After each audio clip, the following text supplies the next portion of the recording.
no, it's Okay. So last time we talked about before the war. yeah. This time we want to focus about during the war, but Yeah. there's still a couple questions we wanted to get to from last time, so we'll kind of Sure. transition into Okay. the second stage. So we never really got to talk about your synagogue that you grew up around. Yes. Why don't you tell us about your synagogue in your hometown? Well, there were several synagogues.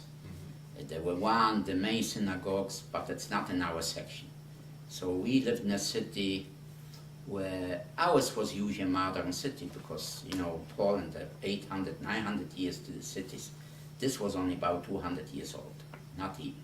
This is when the Swedes occupied Poland, they fought them, and then discovered coal underground.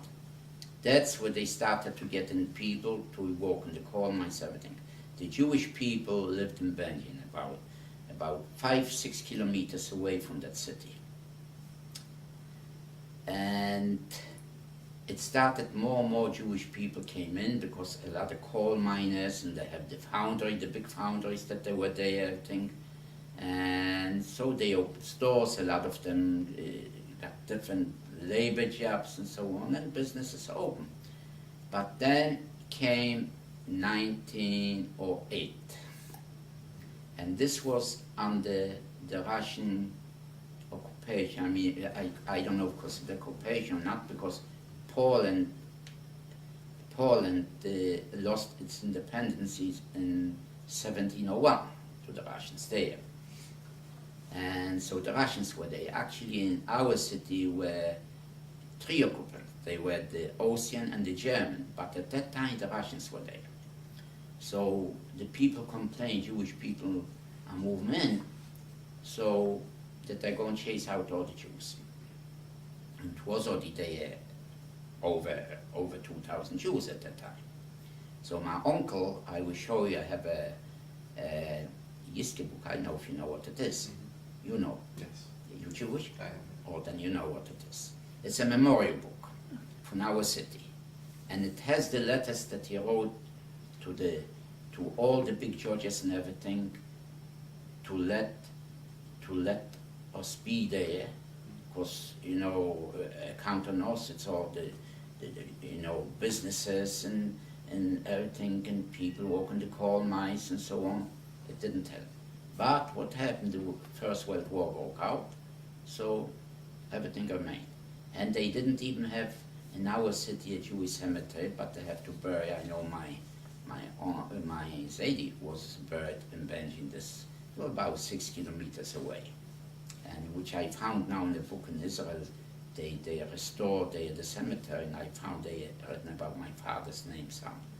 Yeah, pity I didn't buy the book. And so we had two sections our city. One, what we call Uta Larkey, because the big foundry with the chimneys, and was Rosen, colonial Rosen. This is a new section, all new. That's where we lived. In fact, when the ghetto started, they were all in the other section of the city. We were the last one to go in the ghetto when they took my parents all the way. They took all the elder Jews over 40 away with kids and so on. So we remained only youngsters at that time. So and we used to go to the main synagogue. My father used to go every morning, not me. I went to school. And on Saturdays I did go with my father. But for Saturday, we didn't go to the synagogue where everybody in the city, but we had a clique, like you say, special Hasidic, and it's called special Hasidic, and we used to have like a private synagogue with only about 40 members, and it was one of very rich men that he donated everything, his house and everything. And what was nice about it, that every holiday, like in synagogues, we have Simchas Torah or something, right, that the big food and everything, we were private to that man, that it was his synagogue, so we went to his house to have, and as a kid I remember, my father used to give me punch a little bit. And my father, they were the best friends of my father. So my father used to make the punch. And punch wasn't like you buy here punch, something like this. It was the Rimacoy. We took real oranges, squeezed oranges, and put good vodka in it. They boiled this everything, something else, and my father was the specialist for it. And we used a beer, and beer was not from bottles, but a big, barrel beer, and with the thing, a siphon, and that's how it went, straight from the bar. And as a kid, we drank beer. I was 5 years old, I had beer. The punch only a little bit, there's schnapps in it. And I remember my father, whenever he came from synagogue, before going to the store, he all the time had a little schnapps, like you say. But this was 96 proof. It's like 200 proofs here. The Poles, everybody, the drunks said 45. But the religious Jews, they couldn't take it, it was so strong. So one I will never forget. I had already about 10 years old.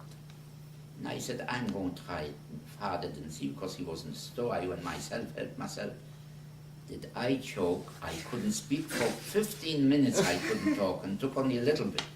I thought I died, and I wouldn't touch no more. So did you celebrate most Jewish holidays with that community and Oh yes, oh yes. But a lot of times, my father belonged. Look at that nothing happened. He should go to be like this. He likes strange people. So he goes to them. To me, not. If I won't pick him up, no, he runs away right away. But strange people, yes, he likes it.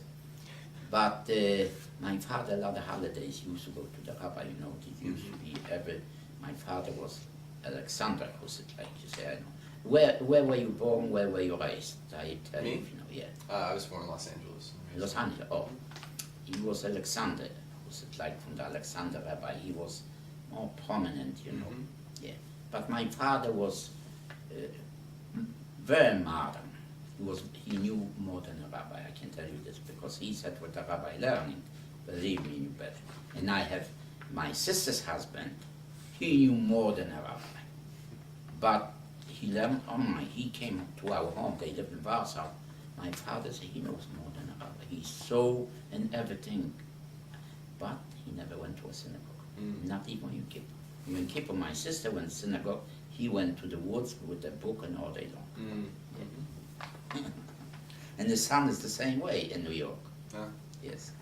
So you said you were Hasidic? At home, but not me. I used to go to organization, Zionist organization, scouts. So going out from the house, I have to way ahead.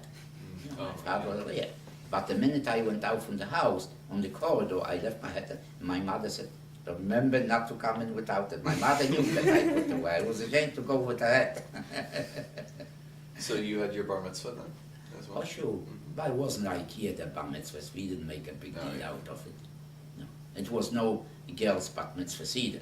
No. Whoever heard, the first thing I heard, I said, what? Girls have a bat mitzvah? Whoever heard of it? They didn't make a big deal. Button off the chair.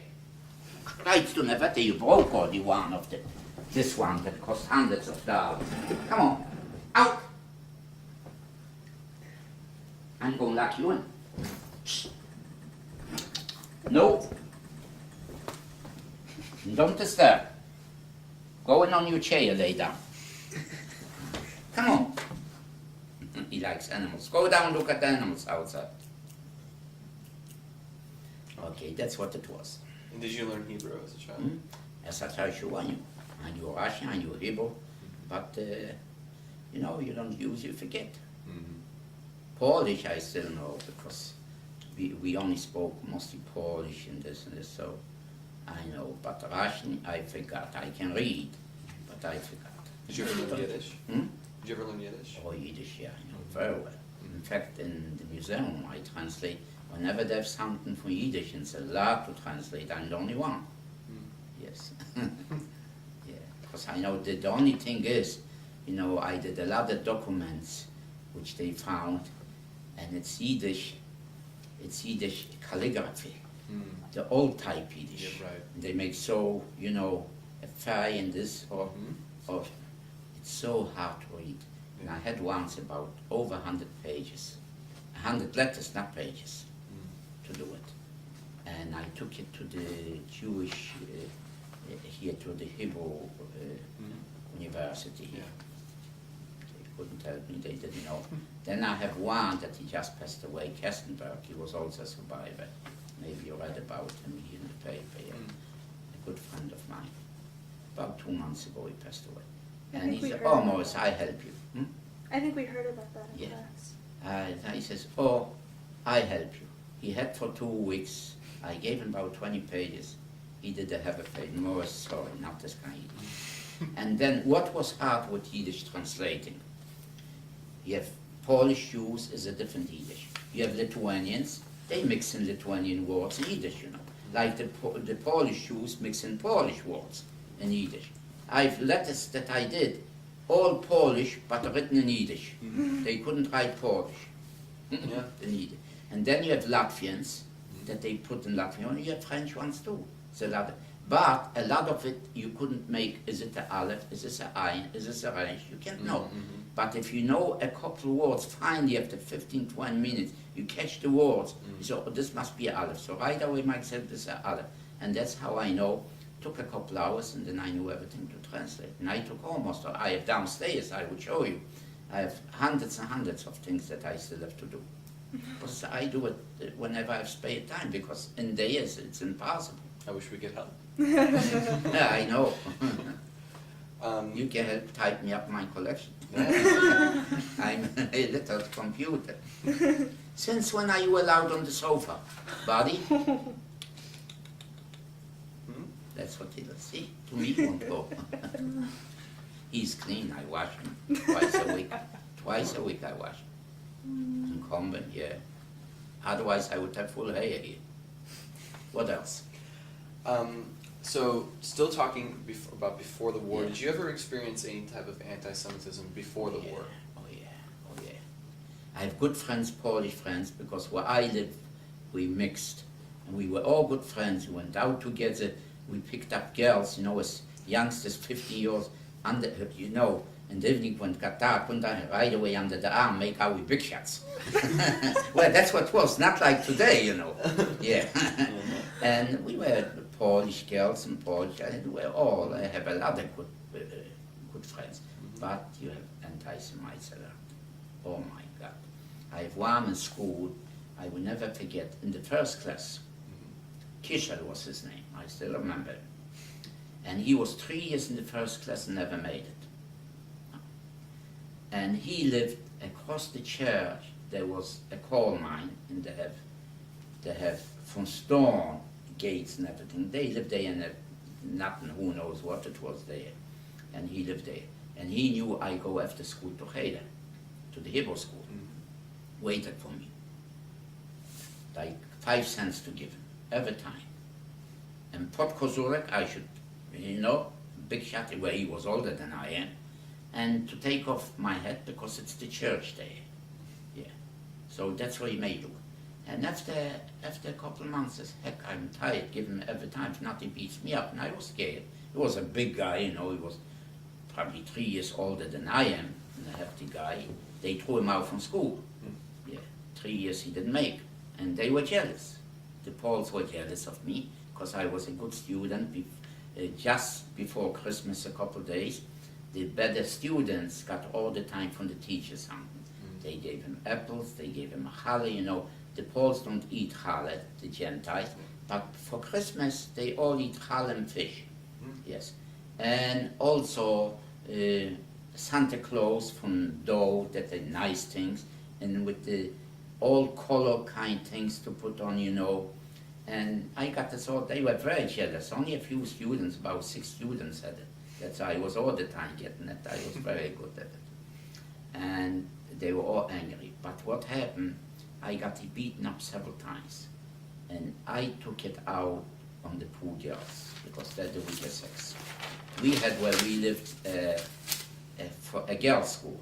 It was 4 stories, and only girls. About 600 girls were there in school.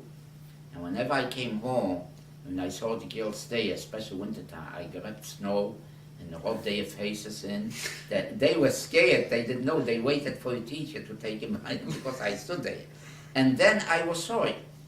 Soon I beat somebody up. I says, what are they to do with it? Why should I beat them? The girls. And I liked them.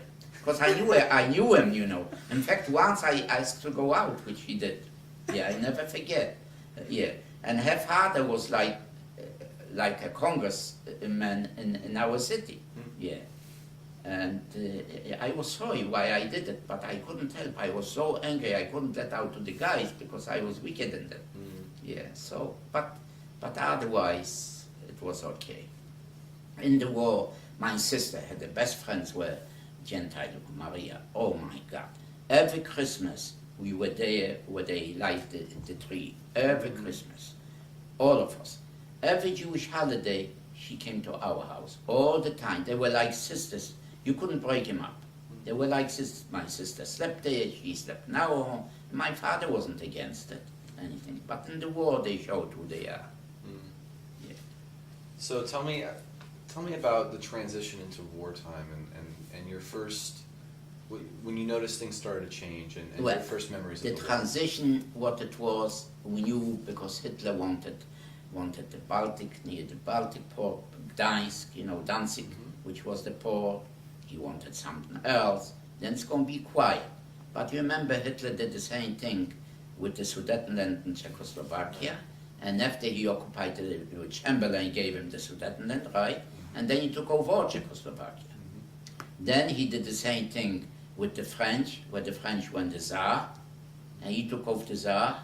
And so he went for Poland. And Poland said, no, we won't give an inch. So we knew already. First of all, we did tape all the windows. It's going to be bombing, gas. So we taped all the way around it, no gas. They thought it's the First World War. That's going to be gas. Of course, it was anymore not allowed. But this didn't matter if it was allowed or not. Hitler used it anyway. Yeah, but this was all. And then we started digging trenches. On every corner from each street, we dug about 6 feet deep. And we were involved in it with the Poles. At that time, there were no anti-Semites because we walked the same like they did. Yes, and they knew what's going to happen. And then what happened, September 1st, 1939, about 5 in the morning, we already moved out from our big apartment. We have 5 rooms, a big apartment. So we have to move in where we close our store because we had to close our store in 1938. When it was Kristallnacht in Germany, they did the same thing here, and they stood at our store, boycotted, don't buy by Jews. Although some of our customers, ladies, they chased them away. You can't do this, because they like my father, they gave him on the book everything. They paid like twice a month, or once a month. It didn't help. So we have to move out, because our rent was very high there. We have one of the biggest apartments there, and everything modern. Because who has toilets in the house at that time? And we had 2 of them. One had my father that nobody would dare to go in there. I think I mentioned this or not, yeah? That's what, and I used to go with a bike riding in it, and you can imagine how huge it was. So we have to move in where we had our businesses, and they were 2 rooms in the back also. So we made an apartment, it was ours. Didn't have to pay rent or anything. And I slept in the front room, down on the first floor. And suddenly I hear planes, so many airplanes. I look out the window, I says, they fly so low, they're going to fall down. Who knew what it was?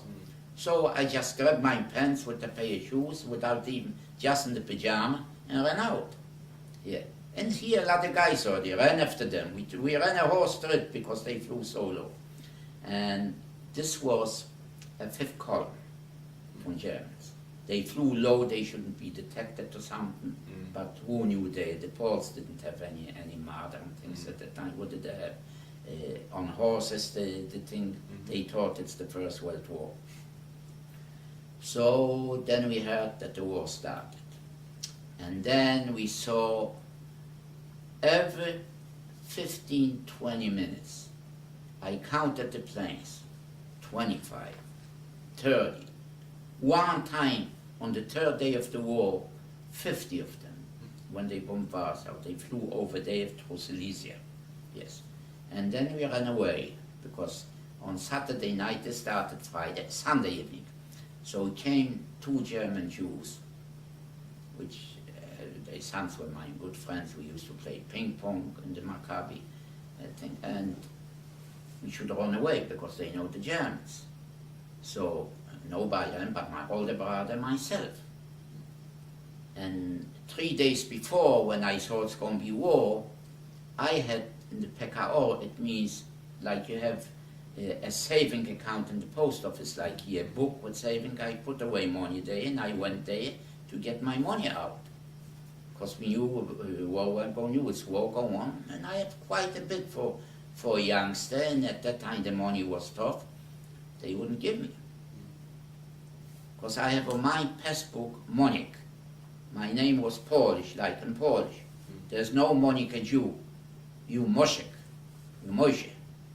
And it's not that Moshe, they wouldn't give me. That's not me. I said, she it is, I have on all the documents from school and everything the same thing. No, he took it for himself. What can you do? Nothing. And who was running that? From the government people. By me, this nothing. He was probably for himself he took it. Anti-Semite like this. And he said, he doesn't have a written Moshek, so it's not him. Because I said Monik. Well, I don't have nothing. Even in Hebrew, I had all time Monik. Or Moshe. Yeah. So, but then I have another saving that nobody knew. This I have where we had under the steps, I think, I cut out wall, and there was heavy cement. The walls are not like here, paper like this. I had to get a chisel and a hammer to make a big hole I made, and I cemented inside, should be very smooth. I make myself my own safe, that nobody should know. My parents didn't know. Every time I made some money, I put in there from the bottles, from the vodka, and then I put wire lead, and put cement with sand mixed, which is very tough cement. You couldn't with a hammer, you couldn't think. And I put it nice, but I left a little slit that I can put in through the slit morning. And that nobody knew. And I painted, it was white, so I painted white that nobody knew everything. But then in the war I cut it out. I have to hammer around a big hole. That's what happened. And then we ran away, of course, and it was terrible because we saw the sky was all lighted up from the bombing day and shelling, and we heard the shelling and artillery. We were so scared that we ran about 20 kilometers all night long without interruption. Who was that? You and your family? No, just my older brother and the two German Jews. That's all, 4 of us. And we were hungry. We did till Olkush. It was pretty far.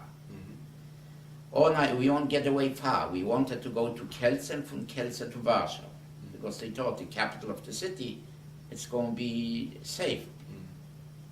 And we didn't eat anything. And then we came, the next day we got some bread, we got some, you still could get them from the farmers. Yeah, you gave them something, yes. And then we saw Polish army there near the Vistula River. Oh, this is going to be the front because they made us a front. And they baked their pigs. They caught pigs by the farmers, put them on things, the fire there, and we were so hungry, We stood there, they said, well, you are going to have, it's going down. Meanwhile, came a German plane, he started shelling and everything. So all the Polish army ran away. They left the pigs like this, and we started on too, but we were hungry. So we started taking with the knife, it wasn't even done. Pig meat, if it's not done, I have diarrhea, I got sick, and weak and everything. I didn't eat for an hour a day, nothing I couldn't eat. Then we came far away on a farm.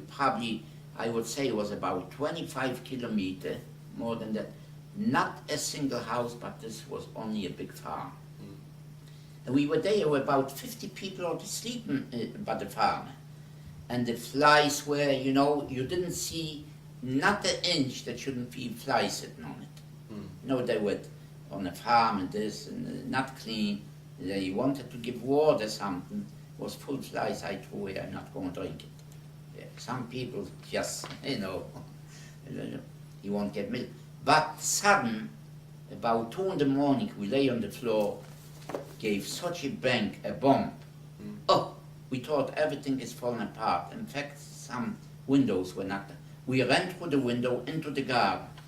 And in the garden, what I saw, it's cold. September day is cold, ice already.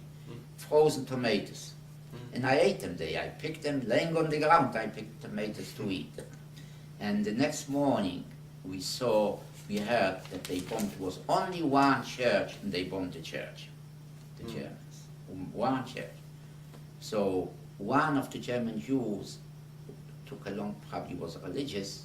He was not an old man, about 40, not even 40. And he put on tefillin and this. So the farmer said he never saw a Jewish person. Oh, your mishlosh to pan.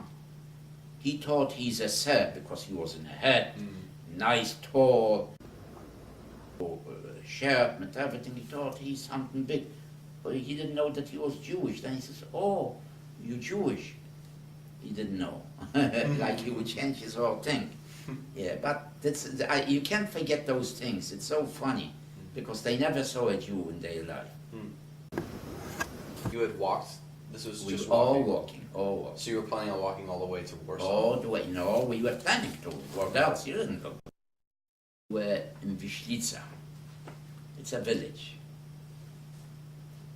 Away from Krakow, far away, Mechów. Mechów, they wanted to take, the Polish army wanted to take my brother to the army, because he was young, because they have here a station, we give you a carbine, this and this, but everybody was wrong. My brother's going to take things, leave me, so he put away the carbine and ran away with all, it was people, refugees on bikes and on foot. They left the bikes, they couldn't ride anything. Suddenly we were so tired, and came another couple, an elderly couple. She's from Wiślica,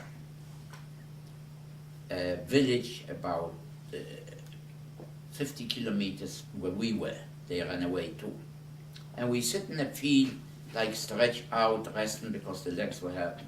Sudden, we see approaching German army. The first one was 2 Germans with machine guns on a motorcycle. They were headed, they did everywhere. They were the spying ones, came back, what's going on? And nothing. They didn't say nothing, probably Flüchtlinge, that the refugees, Then came the Germans in, such a motorized army, you never saw this in your life. Tanks, and such a kind of machine guns with everything you never saw in your life, that it exists something like that. I mean, they were the most modern army in the world at that time. So he came over, one officer, jumped down from the jeep, like the head. It's not a jeep, but it was there. And he says, why this? He said, oh, to the other one, he said, oh, the refugees. So the German guy, one of them, started talking German, because he was also from Germany. They studied in Berlin. They want to show they know German. So the German asked him, how do you know so good German? Because they spoke only German at home, not Yiddish, like we spoke Polish. He said, where I went to Berlin, the university. Oh, bist du Jude? He says, yes. Well, we don't have time to this. In the back, the soldiers would take care of you.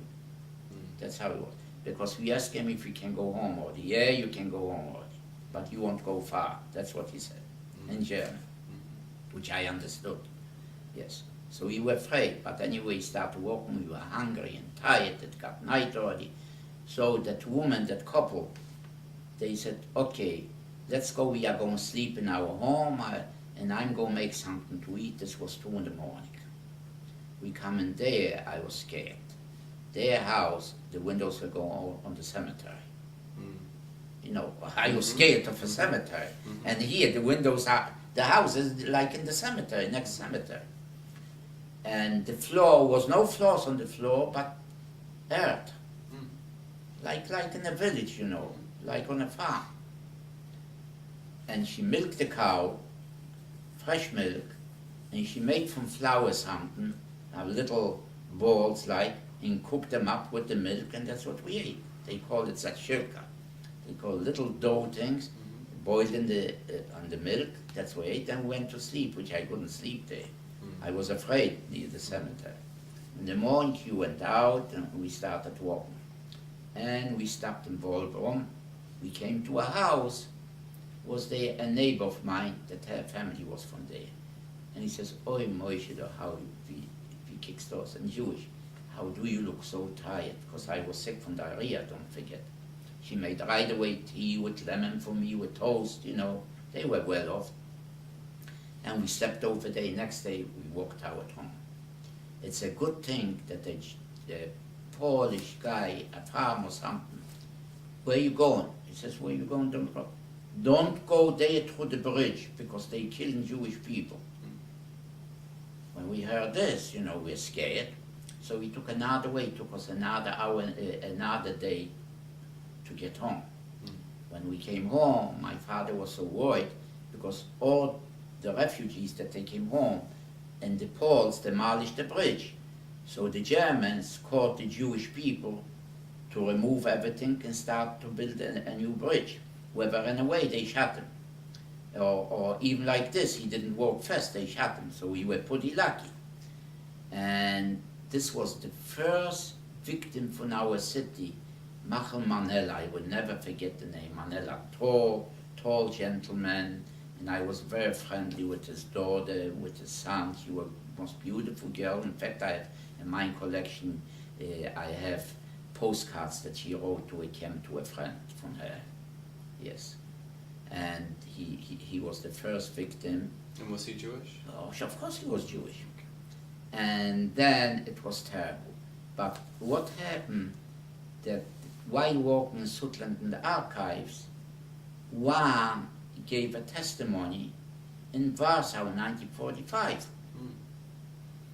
And he tells about that he's from Belgium, different city, but he went where they demolished the bridge, and over 60 Jews got killed there. And among them was his Zedi, his grandfather, yes. But he went the next day, they knew, to pick him up from like a mountain of dead, and he recognized him only by the shirt, the red shirt he wore, yes. And this was in the archives also, that so many got killed. I didn't know how many got killed there, but over 60 got killed there. And then went home and started to get very bad. Because first of all, were orders from the German, you know, posters all over, especially Jewish people. Whoever will walk after 7 evening on the street gets shot immediately. Curfew. Not till 7 in the morning. So this was back home? Yeah. You went back home? Sure.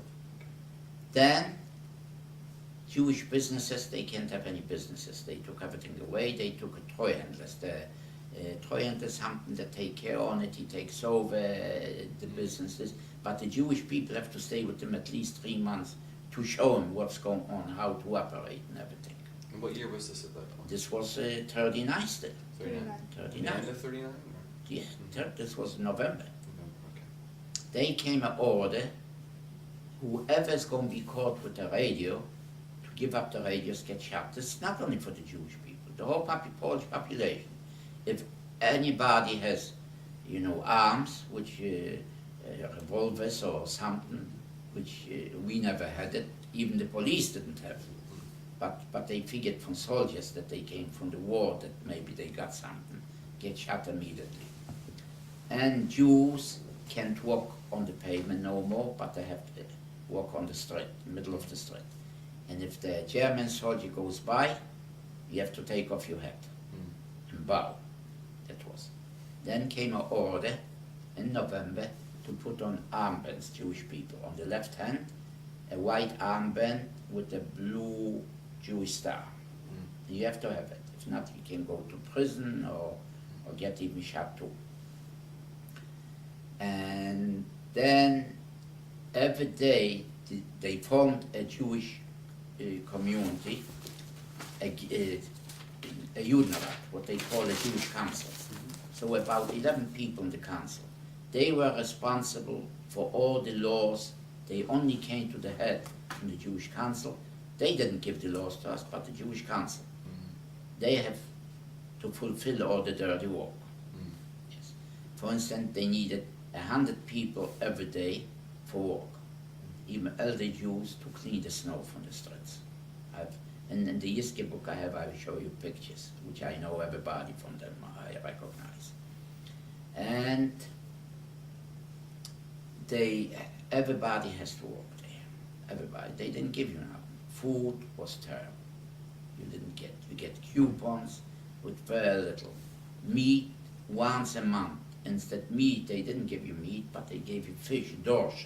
They called the ocean fish, that they called those big, with the big heads, that it was ugly even to look at it. Whoever had. But this is the first I ate fish, like here they make gefilte fish, because we never have gefilte fish home. Whoever had gefilte fish, you had fish, nicely cooked, nicely made from the best fish. But this you couldn't take the smell. So my mother used to put all kind of things there, and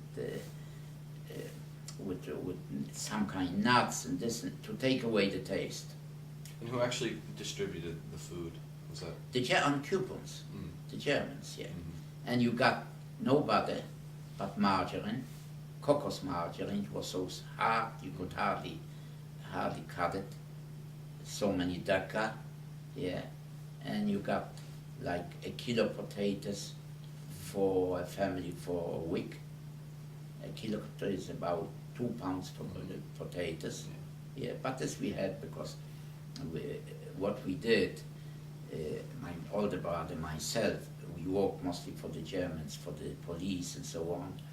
So I have a special permit, like you say, going on the street. And we work for the police stations mostly. And then came out, we had to do a job, 3 police buildings in Washnia. This is about 25 kilometers away. More than that. I think 25 or more than 20, almost 20 miles, I would say. And they were all farmers. So we used to bring clothing for them, because my sister, they have a lot of clothing, a store, and they ran away. When they saw in their city in Bensburg, where they burned the synagogue, and they pushed in the rabbi with the 2 sons in the burned synagogue. So my sister saw this, and then all the Jews staying around were pushed into the synagogue, and they put on fire the synagogue, everything. But what's important, that next to the synagogue was a church, because you could never see this should be as in Poland church, but this was almost like a Jewish city. 80% were Jews in that city. So the priest, Bensburg here in Germany. Oh, okay. So the priest saw what's going on, and they didn't know what to do. Jews were burning. He pointed to them, knock out the window and jump. He opened the gate, metal gate, iron gate, and about 10 managed to escape, and he closed the gate. Then the Germans went in, because the houses near the synagogue were all Jews living there. And why? Because the Jews were around the synagogue watching. They chased everybody out, and they shot them there. And it's interesting, when I was in Israel, at my exhibit, I will show you on the desk, I show you a little from my exhibit. And I told the story about Benjamin. So one was from Benjamin. He says, you know what? I know the story, what we say. Do you want to meet somebody this evening that was actually shot by the Germans and was rescued by the priest? I said, this would be a good story for me, because I have the picture, to make pictures. And I came, they picked me up with the car to the club from our society, from our region, and I met that guy. And hi, Jess. Yeah, he was by the doctor. And he pulled out his shirt, and he shows me a big hole here. He was shot right here on this space, and he didn't know it was bleeding. He was a youngster. If he wouldn't know he was bleeding, he would faint, they would kill him. But he ran to the church. The priest still opened the gate, And then they operated, and we had a big hall. I have pictures I took from him, because this goes to my story again when I exhibit. Yes, so that's what happened. And my sister, of course, came home when she saw they were hanging 35 Jews there in the market. So she ran home, and I had enough. And she said goodbye to my parents and left the key. We should take out clothing, and this clothing that we exchanged with farmers for food.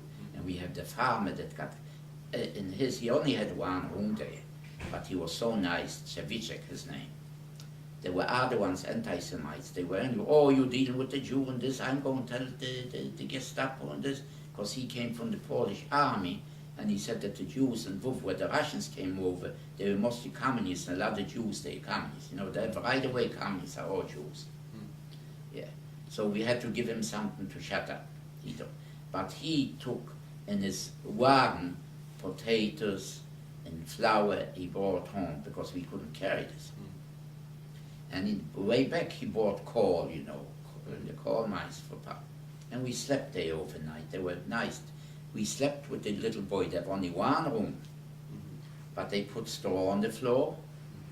And can you imagine with the husband and wife sleeping, and my older brother, myself, with the little boy slept, 5-year-old boys.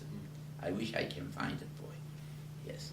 And it was going nice till what happened, that one day somebody must have told the Germans. And was this in your hometown, or was this still in your hometown at this point? No. This was in... I was still in the home, but this was, somebody said this was on a farm. Right. We went to a farm. My hometown, you couldn't get this. We went to the farm. I put on 7 sweaters on myself, 3 pair of pants, yes, shirts so many, 2 jackets, and my father gave me a schnapps, because it was so, when you was, you know, you put out thing, all steam from the frost, your feet was so, it was squeezing. So we were safe when we came to the woods. I was so hot, I have to take off a lot of things, and the woods were hot. But somebody told on us. So there was a commandant from the gendarme, from the police. He waited hidden on the edge of the forest from the woods where we came out. He grabbed us, went to the police. We take off everything. And my brother got such a beating, was tall, was a 6-footer. I was short. He was getting the beating, and I screamed. I was scared that I shouldn't get. He beat him so up. We left, and he made a thing, you will go to court yet. But I managed to keep 2 pair of pants still on me. He didn't know of me, you know, with 1 sweater I have. So we came back there. This was the last time we went. We couldn't go no more.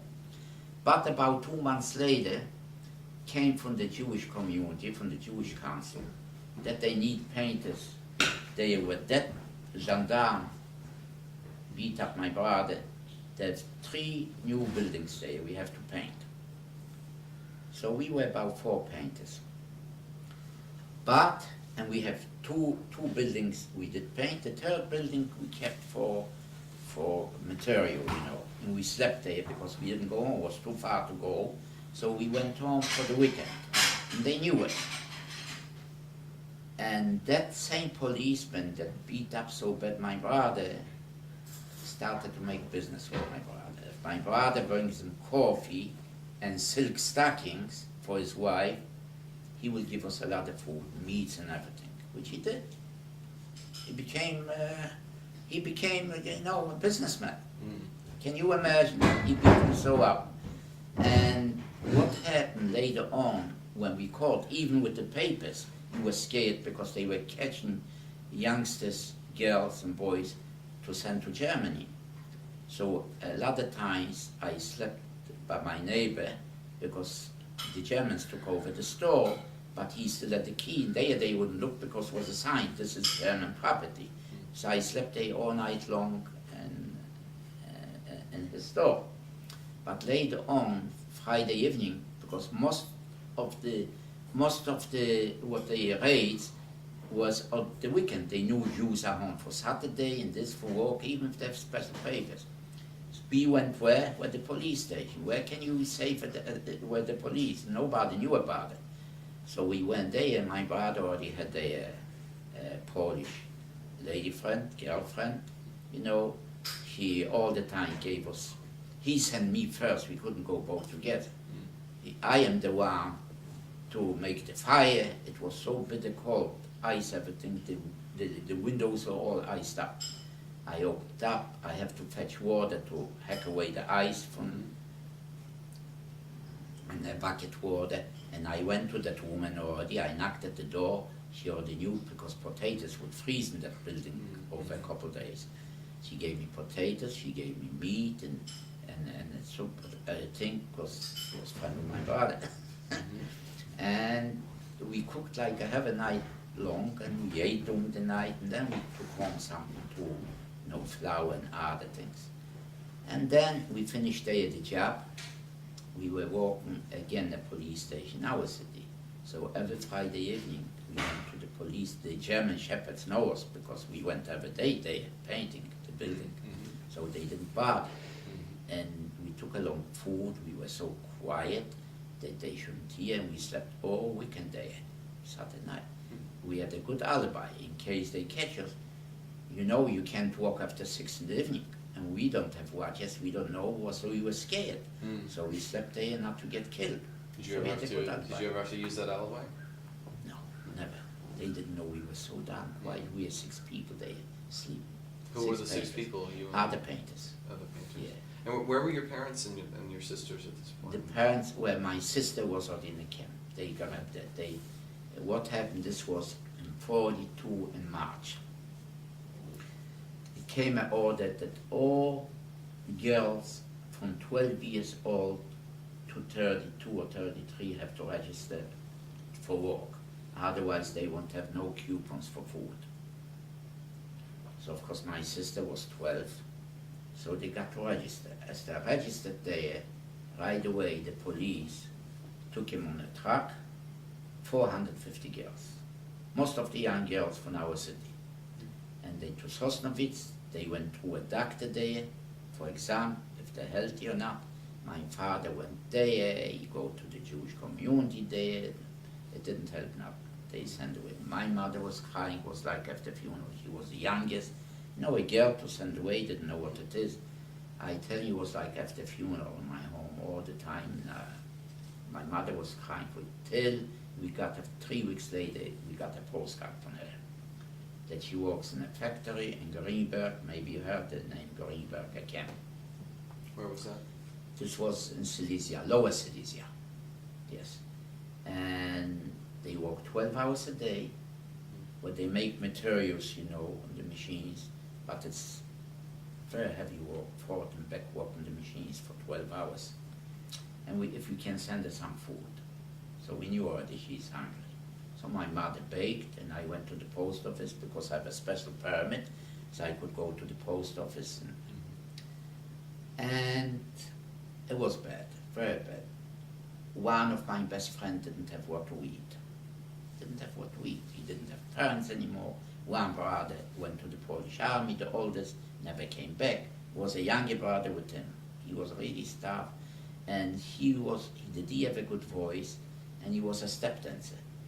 Every time what we saw the film, you know, with the, what's his name? The step dancer. Michael Flatley? Michael Flatley? No, the big artist that went with the, what's his name? Oh, tall guy that dances all the time, step dancing in the films. Now or No, before, where he's already dead now. He did with the Hungarian lady he danced all the time. Isn't it something? I know who you're talking about. Yeah. I can't remember the name. It will come to me. No, I had it on my thing, but when you won't, it comes. So every time I saw a film with him, he duplicated his step dance. He was very good. So we didn't have what to give him. At that time, they took already my parents away. This was 12 August 1940. Came an order. And where were you living at that point? In Baltimore, in my city, that all the Jewish population has to come near the Jewish community. There is a big field, and to be there at 5 in the morning. If not, whoever will be caught later on without the new passes will be shot on the spot. And the Jewish community told us, put up your Sabbath clothing, that you should look presentable, the best clothing, and we have to be there at 5 o'clock in the morning. Always. The hottest can be in that club. And was still about 5,000 Jews, or 5,000 they were there. And a lot of people fainted because it was so hot, no water, no nothing. Comes 8 o'clock, I said, it's not good. Came the SS with trucks, and right away I saw soldiers on the roofs with machine guns, and they closed off the whole section, the whole ghetto. We went in the ghetto yet, but the other part of the city was in the ghetto. They closed it off, and they put up 3 tables with Kuczynski. I remember the moment, Kuczynski, Dreyer, and what happened at that time, my older brother, myself, worked for Mr. Dreyer. He was the head of all the labor, and he sent away people to Auschwitz, who should live, who not. And we worked for him. And when we came there, they'd make a selection. And they announced that the head of the family is responsible that all his children will be behind him together. And they had that everything written down, everybody's name. They had everybody on the list. They knew. And the elder people to the right, some kids to the right, not all, some kids to the right, and people like I had, the special permit that I work for the Germans, this, to the left, my brothers, 2 brothers, and myself, and some youngsters that they didn't have yet, special cards that they work for the Germans in the center, because they still have power to work. They would take him to work. And took about 2 hours. After 2 hours, they put them in a line, and they were walking. And they walked them all the way to Benjamin. To Benjamin, where I said it's about 6 kilometers away. They put them in an orphanage home. And when we came home, we didn't have the key even to get into our home, because my father had the keys. We have to sleep outside. Next morning, we came to work, to the Dreyer. He said, my parents are away. We can't walk here anymore on this. Oh yeah, I will take away, I will find them and send them back home. He just wanted we should finish the job. He had a friend, a sweetheart, a Polish woman there. That's for her what we painted actually. Yeah. But I will never forget. One time he came, we were there about 3 weeks working there. And we were 6 people there, 2 painters, my brother and I, and other carpet and other people, that we have to carry big heavy cases, wooden cases, up the steps on the 3rd floor. It was heavy, and I mean heavy. So 4 men comes on 5th floor, we dropped 1 case, big case. It opened up. Thousands and thousands of pictures came out from that crate. When we look at the pictures, I thought I died. Hanging Jews, burning synagogues, Warsaw burning, everything. All these things. And this was ready to go to Germany, they had everything. And quick, we put them back, and with the shoe, 1 took off a shoe and hammer back. When I go down for a second time, on the 1st floor were some about 20 pictures. I quick grabbed them, put them in my boot. I have my father's boots there, high boots. And I said, this is going to be to show the world. I was a collector as a kid already. Right, yeah. Yes. So, fine. And then I go home from work. Back home, I didn't go through the city. I was scared because they took away. I went to the fields. Sudden, I see a train, a normal train, not a cattle train, but a passenger train, goes by with soldiers full on the roof with machine guns. And one waves my hand, and this Johannes Neifeld, my best friend, Neifeld, Monique Neifeld's father. So I knew this is the transport. He waved, I waved back. Suddenly I hear a shot, because I waved, they started. There was like a little ravine. I jumped into the ravine and waited still about 5 minutes till the train went by, and then I went back home. Minute I came home, we started crying, and this was Rosh. Then came an order. 2 days later came an order. We have to move out from our home into the ghetto. And this was after it was already separated. All those who didn't have special permits already had. We had permits. I had, because I worked for them. Okay. But my parents were not anymore. Everybody lost their parents. Was only youngsters left, girls and boys. And I mean, there was free life. I mean, a lot of boys and this. The girls alone, to have love. Who knows if we are going to live? We never had any relationship or anything. That's what was going on there. It was something like everybody wants to catch in, to have something before they die. Because we knew we are going to die. Yeah, but not me. I was too naive. No, I was young and just naive. And we have to move to the 2 days later. We have to leave our apartment, everything in it. What can you take? You don't have a horse and wagon.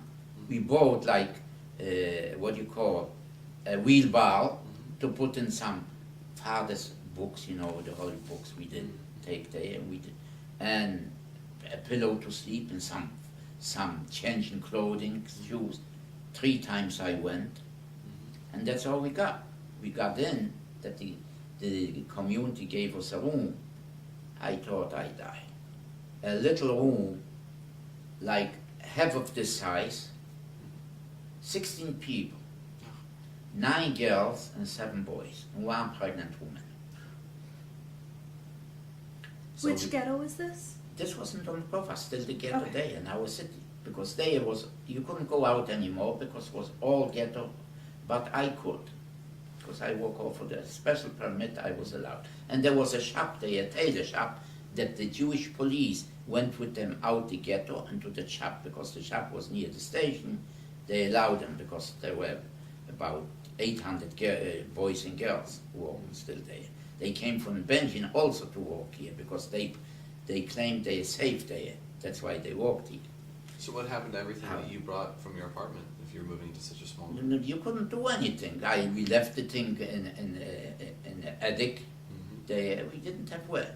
So what did we do? We left the girls sleep in the room because we were gentlemen, and we were sleeping outside. And when it rained, we went into the foyer, and we couldn't even sit down. It was a little foyer, and we stood. That's all what we do. And that woman, the pregnant woman, Roshinek, she was like a distant cousin for me also.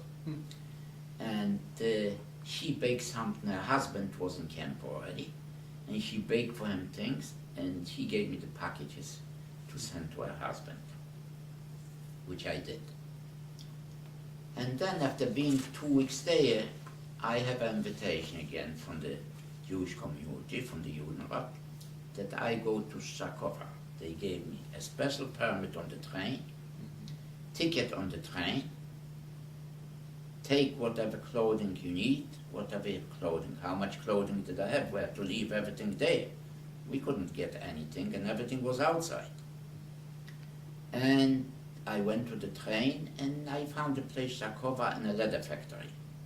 So I walked there in leather factory. There was only about 20 people there from different villages. It was a leather factory that we worked there. They needed labor. So I became a bricklayer there, because in the ghetto I did bricklaying, carpet work, and painting. That's why I learned.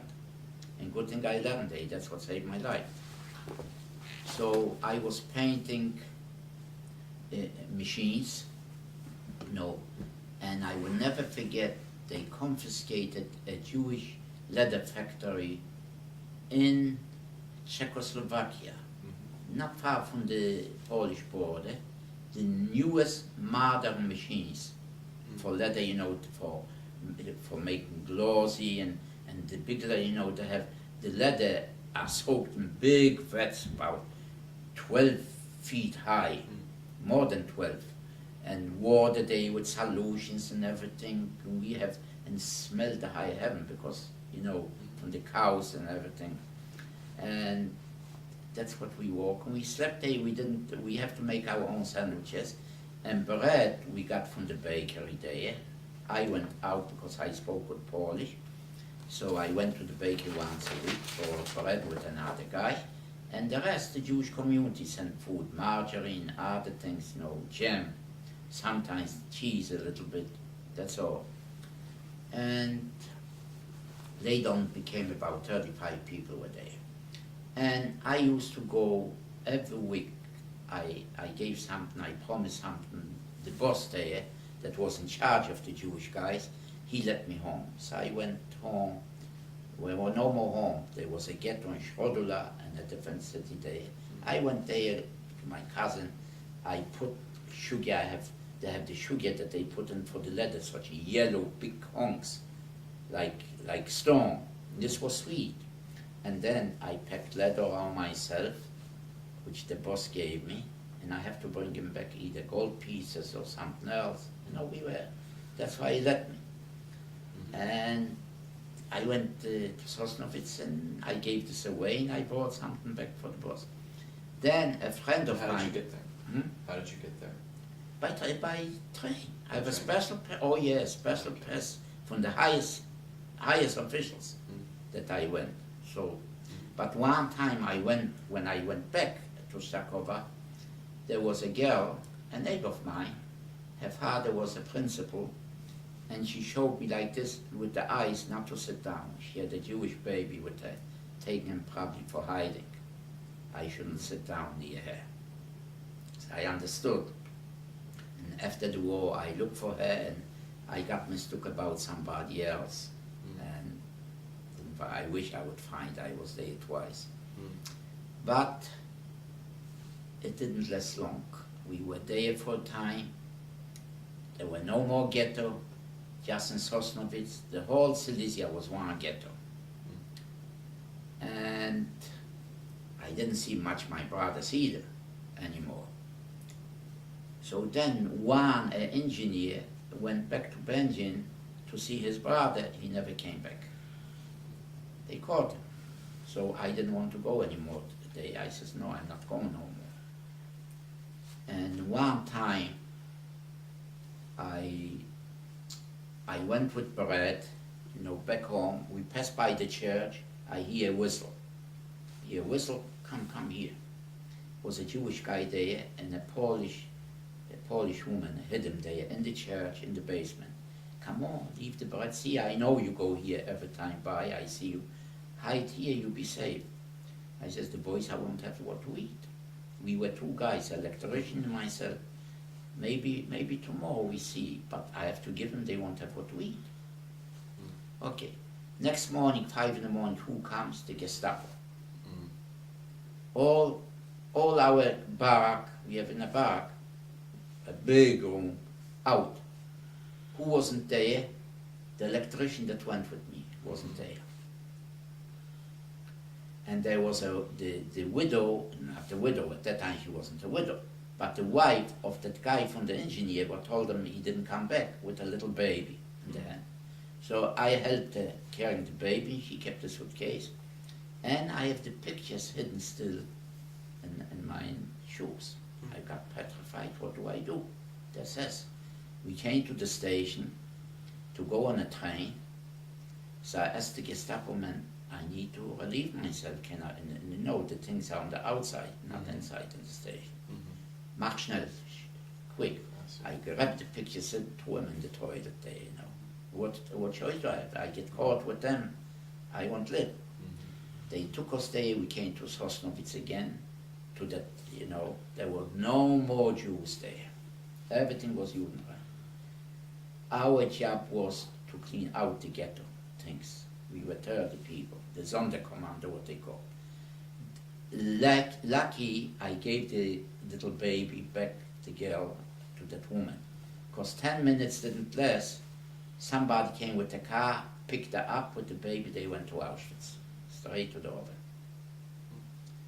If I would hold the baby, I would go with them as parents. I was lucky.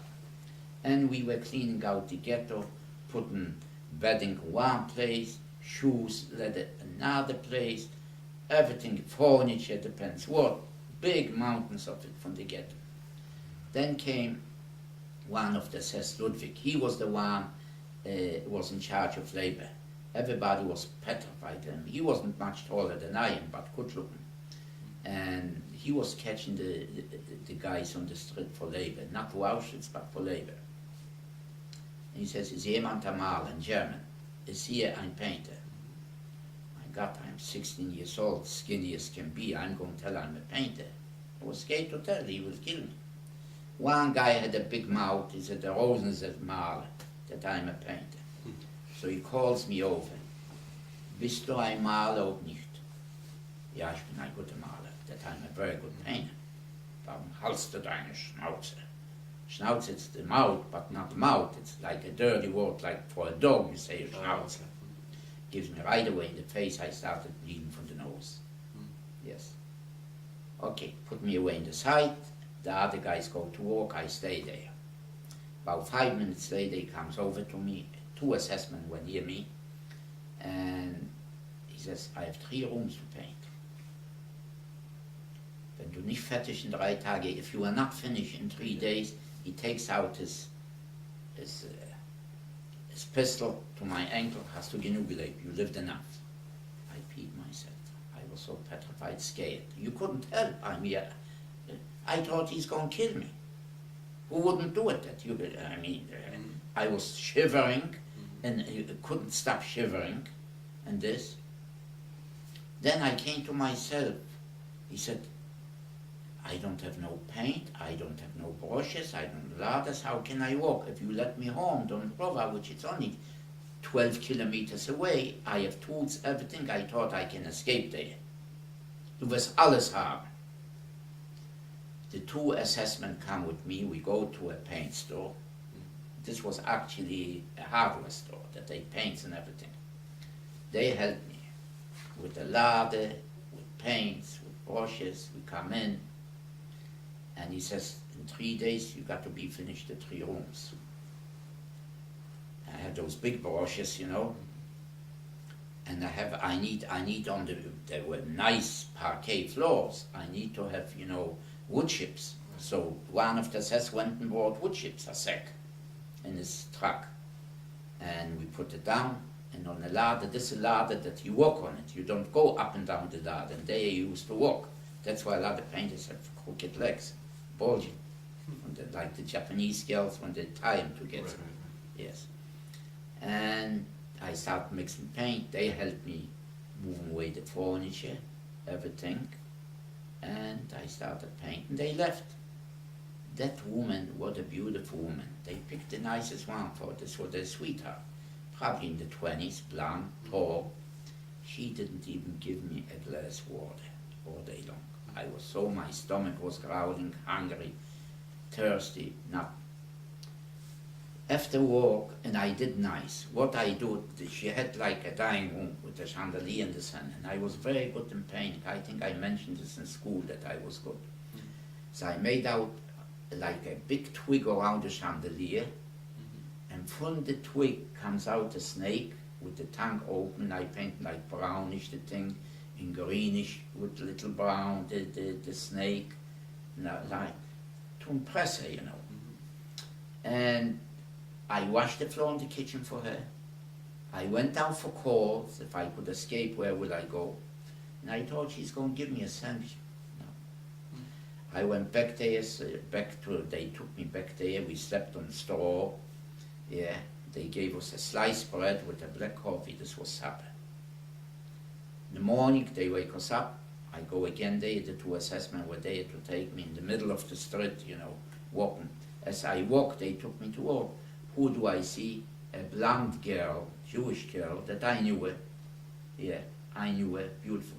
And with the eyes, I shouldn't look back. Yes. And I knew her, but I couldn't place the name. And I came in there, and I started doing the second room. I do the second room, who comes in? Ludwig, the one, comes over to me. You're a youngster, you're a young guy. Where did you learn so nice to paint? So what I'm going to tell him, my father was a businessman. I said, my father was a painter, one of the best in the city. And I didn't go to school because when I was 6 years old, we haven't keine Fressen gehabt, that sounds better in German, that we didn't have what to eat. And I had to go instead school, I had to go paint with my father because we didn't have bread to eat. Yeah. He bought already a bag. I didn't know what in the bag was. He takes out a loaf bread, like in Poland, 2 kilo, which is 2 kilo is 4.5 pounds. A big kielbasa, with a cigar. What the cigar is, I don't smoke. He says, lass dich ja nicht erwischen, don't get caught. This sounds so stupid. He's got life and death, and he tells me don't get caught with it. Isn't that something? Does it make sense? The minute he walked out, I stopped everything. The whole salami, that nobody can take away. It didn't take 5 minutes. I goggled down. Then I broke down the bread, the cigar, of course I didn't touch. I put a heavy bread for tomorrow I should have, and the rest I took home for the guys. How much bread can you eat? It's a big bread. And I didn't want to leave here in case she throws out or something. Yeah, that's why I ate all salami. And the next morning, he comes in again. Again, before he does any word, but he smiles. He smiles, it's a good sign. And again, the same thing, a big loaf of bread with the kielbasa, again a cigar. I gave the cigars right away, somebody that smokes there. It was one guy. And I worked there after finish, he was very pleased. I washed windows, I became a maid there. He brought me steel, I should finish the floors. He bought me even gloves that I shouldn't get bloody, because the steel would tear up the floor, you know, and then shellac it. And then he says, well, Maler, painter, you are going to go to the police station to paint. I come police station, he took me over. Oh boy, there was Lindner. This is the guy that used to catch with the German Shepherd Jews and kill them, and special babies. And I will never forget, I had a girlfriend from my organization from another city. You used to go like, the scouts coming, you know, for scout gathering, you know. So we had the Jewish scouts, and I met her and I went to her there to see her. And as we walk on the street, I see everybody's running. Everybody running. You don't look back, but you ran to the house. I look out the window, what happened? Walked by an elegant Jewish lady, tall, with 2 kids in a stroller, and he jumped down from the truck. This was him, Lindner. Grabbed the kids and threw them like a sack potatoes into the truck. And she starts screaming, and 2 kids. He took the stroller and knocked her head open. And I will never forget this in my life. And I was shivering like this. How will I get home? It's far to go home. We waited till it got dark, and I couldn't walk at night. And I said goodbye to her. Of course, no kiss. At that time, you didn't kiss, shook hand. And I went through the woods, which took me another half hour to get home. Took me over an hour to get home. And that's it, didn't see her no more. And he was the guy there. I was petrified. He tells me, bring coal. I got dirty and everything. They didn't give me nothing to eat on it. Next day I came back to Ludwig to do again cleaning work, which he probably would. Then after 2 weeks, he said, well, it's finished here. Alles is fertig here. But I don't send you to Auschwitz, you are going to go to a camp, labor camp. I never knew what Auschwitz meant. But everybody went to Auschwitz at that time. If they caught them, they shot them on the place or to Auschwitz.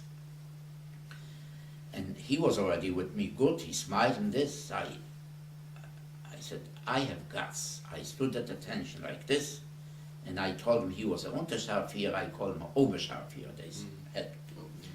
That I don't have nobody from my family. I have one sister only. She's in a camp in Greenberg. Can you send me to her so I can be together with her in camp? Greenberg, Niederschlesien. das ist doch ein Frauenlager, das ist a women's camp. Mm. Du wirst mal hier lang. You be there. Meanwhile, you go to a transition camp, and you will be there. Okay. We took all 30 guys that we cleaned out to get us everything, went to Annabelle. All was there. And how did you get there? On the train? By truck. By truck. Truck. Mhm. Yeah. They took us, the SS took us by trucks. We come there, were over 2,000 Jews. From all kind of different camps, they put them together here for different kind of work. And beating, all day long was only beating, because we didn't work. Mm. What kind of food did you get? Breakfast kohlrabi soup, lunch kohlrabi soup, no bread because we don't work, and in the evening kohlrabi soup. You can imagine where we slept, what was going on. Where did you sleep? Imagine. Where? In a big bar. Mhm. No covering, no nothing, but you know the stench was impossible. From the kohlrabi, you know what kohlrabi is? No. What can I say? That, like big radishes, Mhm. those black radishes, you know, this is so sharp, they made a soup out of it. Mm. Mhm. They use it for chicken soup if you make the kohlrabi.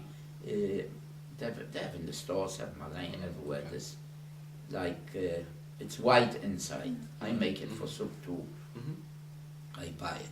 I don't know how in English. Mhm. Yeah, kohlrabi, I think it Yeah. is. Yeah, and terrible, that's what you ate. Then they needed electricians outside. He was my best friend there. So the electrician says, Monik, I will tell him I need a helper. You go with me and we will escape. Mm. So he says, he promised me I'm going to Greenberg. Where will I go? Right? How long had you been here at that point? How had you- At that point, 2 weeks, 2 weeks. And Yeah. this was 1943 or 43. This was already in September, late September. This was no more Jews, and no more Jews were except in this Mannstab there is some. No more Jews, no more ghettos, no more Jews. Everything was Judenreich, clear of Jews. He says, I'm not going to go. He escaped. He was missing. Everybody outside, all night long. And if we don't catch him in the morning, every 10 persons going to be shot. I was scared was more than that, because people knew he was my best friend, and I was scared if they won't say that he my friend, maybe I know, I would have been shot. Yes, that's what I was scared. But about 11 in the morning, they said they caught him, which is not. So we went back in, they gave us kohlrabi soup. This afternoon, who comes in? Ludwig, the one that gave me the bread. He gave a list something, and we went to sleep. And no, this was like this afternoon. We didn't go to sleep. And I saw we was going in. Then they start calling names. 20 people to go to Greenberg. I'm not on the list. I'm not there. I jumped over the fence. It wasn't electrified. Knocked at the door where he is, and I opened the door where I knew where he was. Was volstoeden malen. A picture to take. He has big boots. He was not taller than I am. No shirt, no pants, but underpants, but the boots on it. And he lays the rest on the sofa. Was volstoeden malen. I said, you promised me I'm going to Greenberg, and there is a transport Greenberg, and I'm not going. What? Us. He put on his pants without shirt. He took the pie like this. He beat, and I walked after him like a little doggy through the regular gate. And he looks at the list. He tears up, and he screams at SS. I don't know what he screamed. Nobody goes. Then I found out what it was. Somebody took my name. What happened, there was a Dr. Lieberman, very well known. He went over in the early 30s, 1930, to Christianity. And he became the biggest anti-Semite in all Poland. With all the anti-Semitic papers like Streicher, you know who Streicher was in Germany, with anti-Semitic papers. Yeah. He was number 2. Oh, okay. But of course, by the Germans, he was against the Jews, but he was still the Jewish blood. So brought him to go to camp. They took advantage because he was there. No, you think you better die. Did he get a beating? You didn't see his eyes swollen, bloody on his head. They took care of him. So they said, you're not going out alive anymore there, because you take all what you did against the Jews. Now you feel as a Jew what you are. He must have paid a lot of money to get out, not to get killed. And it happened that he took my place. So we go to bed, nobody goes. 4 in the morning, an assessment comes in. I slept so sound, I was tired, with the leather shoes that nobody should steal them. On the bunk on the third, threw me down, almost got killed on the cement. Zieh doch man, schnell, schnell, schnell, schnell. Okay, I get dressed, out with him. Outside was already warm, Schanze. He was the one, the Judenelste, the head of the Jews, all during the war there, what they took to the doctor, a German Jew, good looking, tall, and to go to Greenberg to become a Judenelste there, and with a woman to become a Judenelste for the women there, the head of the woman. But she went over, a Czech woman, Herta, her name, to become, and she already went over to Christianity a long time ago, and they took it too. So they stood there and we went to the station. They gave me their suitcases because he thought he's a big shot. What can I do? I took his suitcase here, I couldn't even walk. And that assessment every time pushed me, mach doch so schnell. So I threw away my suitcase, I just took out the pictures, I had pictures from home and everything. I hid them, I took, and we came to Greenberg. Came to Greenberg, I want to see my sister. Was all a day men there. They took him from another camp. Others, it was only about 50 men in that camp. So I wasn't the first one. In the 2 weeks, was already, they confiscated others, they pushed them there. So I want to see my sister, so you got to go through to see the doctor. They can let you to see the doctor, you don't feel good. I can see my sister there. And they let me, because Schanzai took his thing, he knew I have a sister, he knew the whole story. So he pushed me through, I saw my sister. The next day I went to work as a painter, so they gave me a big bucket, ether paint, that smelled that I thought I'd paint. Half of it I threw out right away there near the sand, nobody should see, and covered it up because it was heavy to carry, to paint the machines with ether paint. So finally I came when my sister was with the machine. So I cleaned off a machine, talked to her, told everything, what happened, this and this and this, you know. What had your sister been doing? Working there? Walking forward and back with those big machines, 12 hours, with little food. And how, she was 13 at that point? Or? 13, yeah, 13 and a half already at that point. Yeah, 13, a little How old over were a you? couple You months were- of the year. How old were you? At that point, how old were At you? that point I was getting 17. 17? Yeah. And I paint there all the machines, and I saw the other girls from my city, they were so happy in this, oh my. And that Schanze, that Jonas, that every evening he gave me another piece of bread with a soup. I have enough, so the bread I right away gave it to my sister. Yeah, the soup I ate up, you couldn't bring in soup today, because I helped him with carrying, he knew I from China. Okay, and I had good work there as a painter. I had a German, boss, and so one day a helper, Jeremy, was 73 years old. He says, I'm a communist, don't worry about me, but pass out, watch out, he's an SS. Yeah. And he brought me every Monday a tiny little bit cake, what his wife for Sunday. He says, I don't have much to eat either, but he gave me a vitamin pill, this is good for you. But I have enough food there, I helped myself somehow.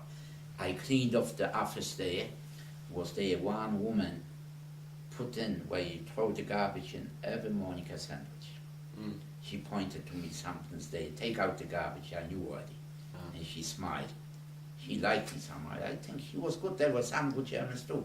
Right away I went with the sandwich, with the painting, threw it into the basket to my sister. And sometimes to my friends there, you know. But this didn't last long.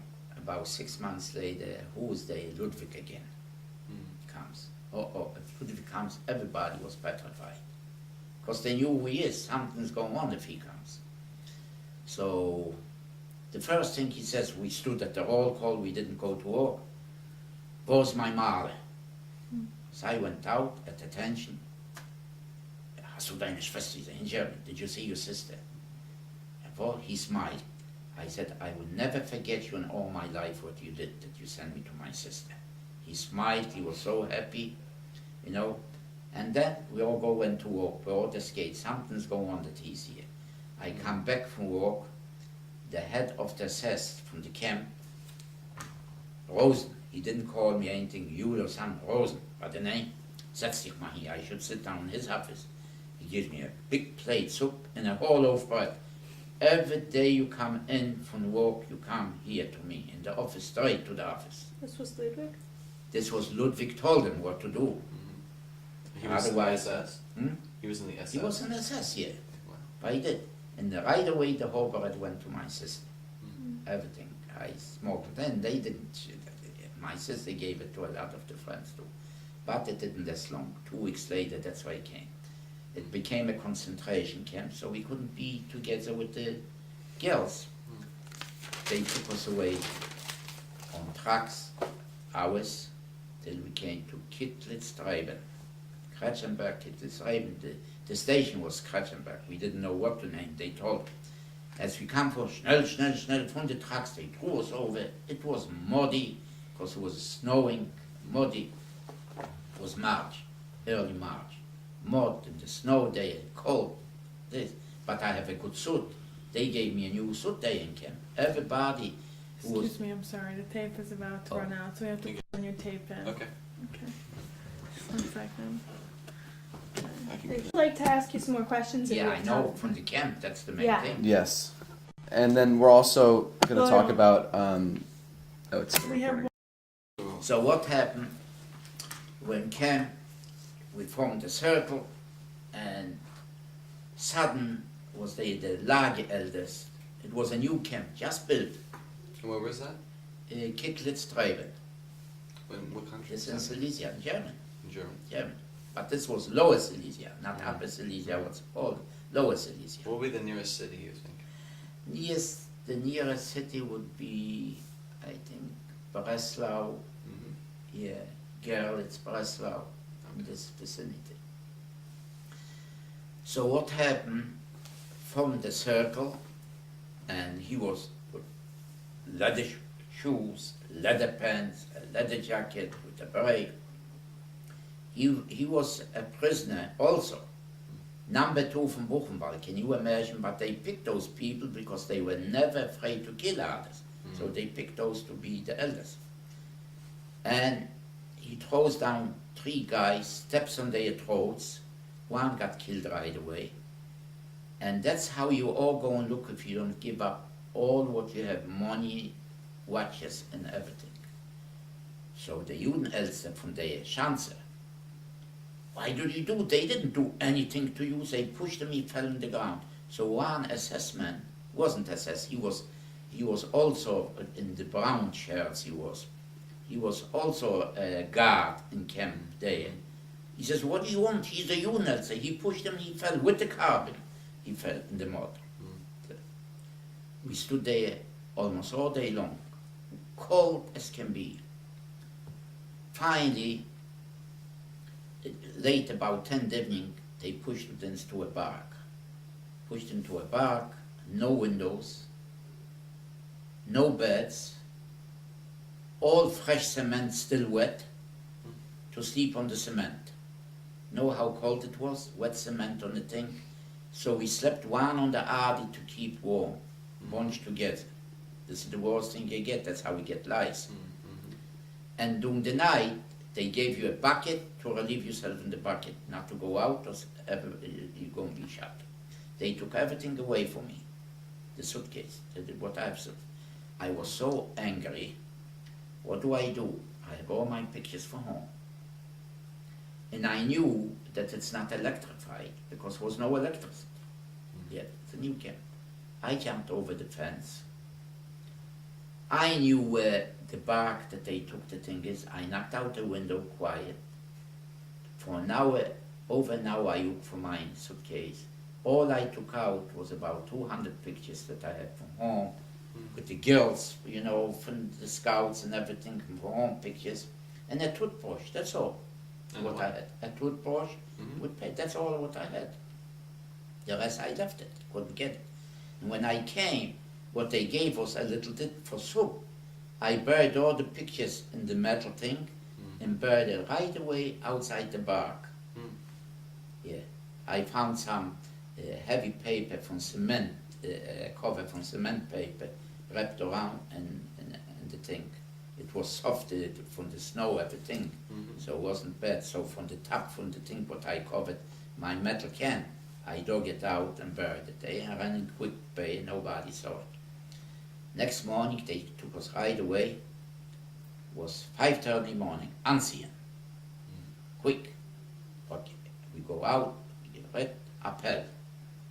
We stood 2 hours in that cold with nothing on it. They took away you everything. They gave you pajama top, you know, the striped suit. Bitter shivering with everything, no shirt, no underpants, no nothing, just the pajamas with the hat and wooden shoes. That's all you got. Some tall guys had short pants and short guys long pants that they fall, you know, it didn't make any difference. Okay. And beating, you know, who don't stay straight, he went like this into the thing. And or didn't stay straight, and especially when the appel was already a couple dead, they put up the dead people right in front, so 7 total, you know, 7 dead, because it has to be counted. And there were already 6 blocks there. Other people that they came before. The others had it already with windows. This was new, we newcomers. But the following 2 days they put in windows. They put a little stove to heat up the room, but still with a bucket. And what did you get? A little black coffee, ersatz coffee. It wasn't real coffee. With a little soup that you have to look for a little piece potato. Yeah. And 1 sliced bread. That's all. And then on the 3rd day we went to work. And I had the worst job can be. I had a job, we were about 50 people working in a forest where it was bombed out. And they were cutting down by saw the trees, and then about 10 men with axes cutting away the roots and everything. And I was the one, like on a tank, on a truck, that they put up the wood on the truck to put away, that we bunched them up and then they put them away, they took them away. But it wasn't run on gas, but on wood, the truck. So the smoke went into my lungs all day long, 12 hours. I couldn't catch my breath. No, it was the smoke running toward me all the time. Terrible. After about 6 weeks, I became, like you say, a Muslim.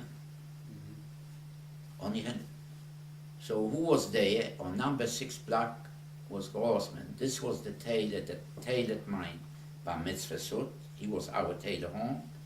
And this is the guy that his wife was pregnant in the room with the ghetto, and I sent him packages because I could go to the post office. That's why. So he sent somebody with a heavy loaf bread with a soup. I didn't want to accept this. No, I don't want it. Fine. Next day again, on 3rd day he came himself. What do you think? You somebody special like at home? You're not at home, you will die. I want to die. Look at me how I look. This only going to prolong my death. If you want to help me, you know in the ghetto I was a painter. Put me in there, I should be a painter, not to take out any job, but not that I'm sick and I'm afraid on lungs I'm going to get sick, the smoke. 2 days later, I didn't go to work there. They put me in with 2 other painters, which they weren't painters, they painters helpers, they didn't know what painting is. And we stood at the roll call, so I was very careful, I was selfish. I all the time looked where tall guys, you know, we have 4 deep a row, and I put in the middle, but only to say that in front was a big guy, that they shouldn't see me, I shouldn't get hit. And that's what I picked every day. I ran in and looked where the tall guys, and I was right behind him, so nobody can see him. And, you know, this was the safest thing. And the morning, they gave a can soup. If the group was 10 men or 50 men, the same amount soup. We were 3 men, we got the same amount soup. What 50 men? And I see they give away all the soup. I said, what you do? I'm hungry. You give away my soup, my portion, give yours. I was hungry. Don't worry, I have plenty to eat. Don't worry about it. And we went back to work with the empty can. We gave everything away there. We come there, well, the boss didn't come yet. It was where we have the paints there. They already made fire right away in a little stove, put potatoes, cut potatoes to pound the potatoes. And I said, well, this is not food, it's good. I'm hungry, I ate the potatoes, but this, okay. Then the boss came, and he gave me something to paint there. Where did we paint? In a hospital for soldiers that they came back from the Russian front, wounded soldiers.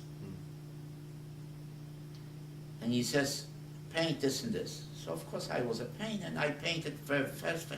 They opened their eyes, oh, you are painted. Why are you doing so fast? This has to take a whole week. I say, you crazy. I can stay still and do nothing. Then the boss came. Oh, du bist ein guter Maler. Then I said, I can mix the paints too, not only thing, colors and so on. And he was so good, that boss, that Sunday when he came home from his holiday Sunday, he brought us pieces of cake. He knew that we steal food. We came there, you know, where the soldiers, the wounded soldiers lay.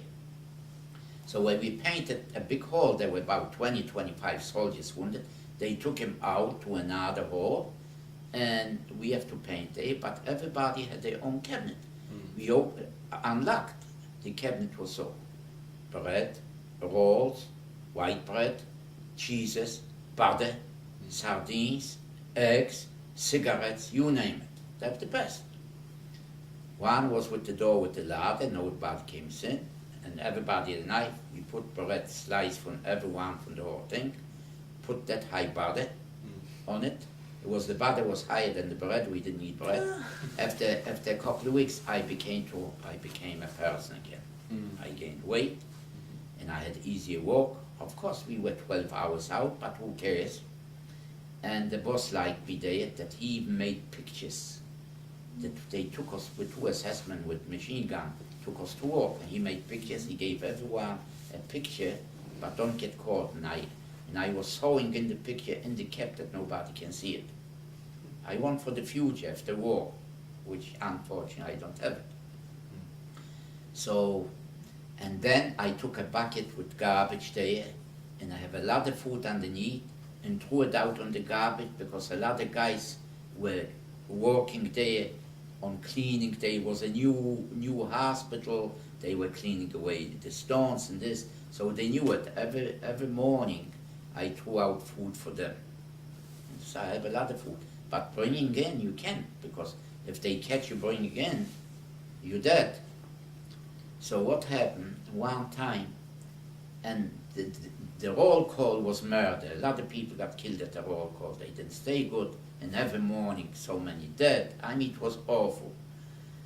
But one day, the main one, the Lagerl, that's the one that they killed when we arrived. One person is, I need paint. You should bring paint, or you are going to get hit. You bring paint. We need to paint the couples' rooms, the kitchen. We need to paint this. Okay, so we put in the soup cans paint, and then we got other cans clean once again and everything. One day, one guy got caught. They never did. What did you bring? Nothing, because we have the cans all the time. But other people, they check if they never did. This time it happened that they did see what we have in the cans, and they saw paint. So the same Lagerl said, we get, at the roll call, we getting punished for stealing paint. So everybody's out in the barack back, and we stood for 25 minutes doing gymnastics. You know what gymnastics are. Mhm. We did leaping frogs. You know what it means, leaping frogs? Mhm. You know how it hurts here? Mhm. Yeah, that's what we did for 25 minutes. And he had such a big metal thing with a lead on the top, and bang! They were heavy guys. They couldn't maneuver. You know, they ate a lot, and I was skinny all the time, and I was very fast. I was so fast. I got only one little bit caught on my behind. I jumped away. Wherever I saw me, I was there on day. I was so fast that he didn't manage. He didn't want even to hit me. I noticed, because I'm fast. I was skinny. The other one was fat. And after that, he said, you got punished, not for stealing, but being caught. And tomorrow I won't paint again, or you are going to be punished for not bringing the paint. So it was rough. And should we finish this today? Yeah? Yeah. Yeah, okay. And then what happened, I was defined, that one that Taylor took me into his block, and I gave all my food away to a Hungarian boy. He was only 15 or 14 years old. He became mine, that he made my bed in the morning. No, you got to put like soldiers, everything has to be smooth. He stole another uniform so he can wash my uniform and change it. Yes, he stole somewhere a shirt. If I would be caught with a shirt, I don't live, but he gave me a shirt. Yes, and he shoe-shined. He cleaned up from the mud the wooden shoes, and I gave him all the food in the evening. The food, everything what I got in camp, I gave him. Plus, if I was managed to get some. And what happened? Sudden, it came February, and I don't describe in the camp what happened. It's too ugly, and it's too raw the way what had happened in the camps. It was miserable. I mean, don't want even to tell, because I get sick again. The stomach just reminding these things what happened to people there. And one day, it was February the 5th, 1945. We don't go to work. So some people said, oh, the Russian front is clear, because we heard actually shots already from far away. We could hear. What camp was this? This was still Kittlitz-Treven. We were 2,000 people. But what I want to tell you, that was, I forgot to mention, it was in 1944, was Shavuot, May. We didn't go to war, we didn't know why. What happened? Came a transport from Hungary, from Budapest, Hungarian Jews. That's why we didn't go to war. They looked so healthy, because they had everything there. They came in fresh, beautiful dressed, everything, that we were jealous. We were already, born skin and bone. They came in, so we didn't go to war. And they came in. And I will never forget this. They got such a beating after that. I don't know, they gave him to the heaviest work because they were hefty. And I befriended, and then came out at that time, Yom Kippur. Was with them one was a shohet. You know what a shohet is? The one ritual that kills the ritual, the cow and the chickens, you know. Right. Yeah. He was there. I don't know how he smuggled even in that he had a siddur. So everybody cried Kol Nidre. One was watching if nobody comes, but the Lagerelters knew about it and he allowed it. But the Germans shouldn't know. And everybody cried, and he was saying the Kol Nidre and everything. Yeah. And where some people that they didn't even the bread, but they fasted. They kept the bread for I know how they could. But that's what happened. But I come back to February the 5th. We didn't go to war, and some people saw something will happen. They said the tools that they work, let's keep with us. If something comes out, we can kill the guards or run away or something. But they took everything away. Yeah. They kept the sick people in camp. They didn't take him. Some people said, oh, why didn't you? He said, don't worry, they won't live. They will probably gas them there. Don't be afraid. You should be happy you go. And they gave us, we should take our blankets. We took our blankets, we rode around like a backpack. They gave everybody a whole loaf of bread with a pack margarine and with a piece, what do you call, marmalade, you know, and we start walking. As we walked, we came finally to the first little city, and here the German army retreated. So an officer came over to the lager and said, what do you want for those poor people? Don't see the war's almost over. Leave them go, let them go on. Where you taking them? He was afraid that we are going to see the soldiery. He managed to take us into the woods, through the woods to march. He had a plan where to go, maps and everything. All night long, whoever was behind got a bullet in the head. And I couldn't walk no more. So two guys, they were good friends mine, they kept me walking, but then on the other night we slept in a shrine, in a barn. We slept on hay, you know, and the people stole out there what was there, the food for the cows and things. They ate it like this, what was it for the pigs and this, they ate it, they were hungry. So the farmer was angry, he told the assessment, for punishment we didn't sleep anymore on the snow outside. Was what we did. But my legs got better from walking, I started walking. And so meanwhile came a transport from Auschwitz to the other camp too at that time. One baker from our city, and he told me about my brothers, then Auschwitz, their life, and he told me what happened to the people, that they burned them. Then I found out what Auschwitz was in camp in 1944. So your brother was alive? That my two brothers are alive, yes. Because they worked for the highest officials SS. And one assessment, remembered him, the Lange they called me, was tall. And so he told him, why you have such a short pants? He caught a couple. If you don't give him right away a long pair of pants for him, I kill you.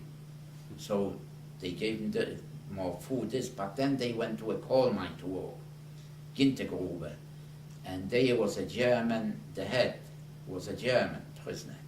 And he didn't let nobody hit. If somebody was hitting a couple, he got hit. He says, don't you dare to hit them. They work enough hard with no food, and don't you hit them. They have enough hardship. He was a communist, and that's why they survived. So anyway, we walked and we walked till we came a week later to the Elbe River in Dresden. Everybody gets undressed. What do you mean undressed? It's the wind howling. It's snowing. Everybody was with lice, and the soldiers got to be with lice. So they made us go into the water, naked, wash our clothing, and then come out. So many people died from that cold, you know, no food, no thing. And that was in Dresden, in the city? This was in Dresden, near the Elbe River, away from the city. The Elbe River runs from the side. Right. It goes through Dresden. Yeah. And I had a couple of friends that we all the time never talk about food in camp. All the time. What girls did you go out? What movie did you see? What book did you read? To get away from the hunger. If you talk food like everybody, you will starve. So we never mentioned food. And we split whatever we have somebody had. We all the time managed to give him, you know, to share things. We were good friends. So we rubbed our backs one to the other in a circle. And then he says, Anzi, everybody gets dressed. I want to put on my pants. They were stiff like a board. So I pushed through my leg. I lost on the left foot half of my pants. It was frozen. So here I was afraid already. So I inched myself, inch, and it dried on me. But so many people died. Then and I was there with a nice doctor, Dr. Weiss, such a beautiful person with the beret. We talk in German, we talk. Because I didn't speak no Hungarian, he didn't speak proper German, we knew. Suddenly we see an SS column, Hungarian SS sitting, you know, the retreat lesson. He recognized one, that the father was working in a bakery. He was his patient, He all time gave him medicine for nothing. He helped that guy that was a soldier now, helped him. And he read Laszlo, so happy that he's going to give him food. And said, help him, because they gave him money for medicine at home. He took out his carbine, opened his head. So the man, you didn't have no warden to wash off, cold and this, he died a day later.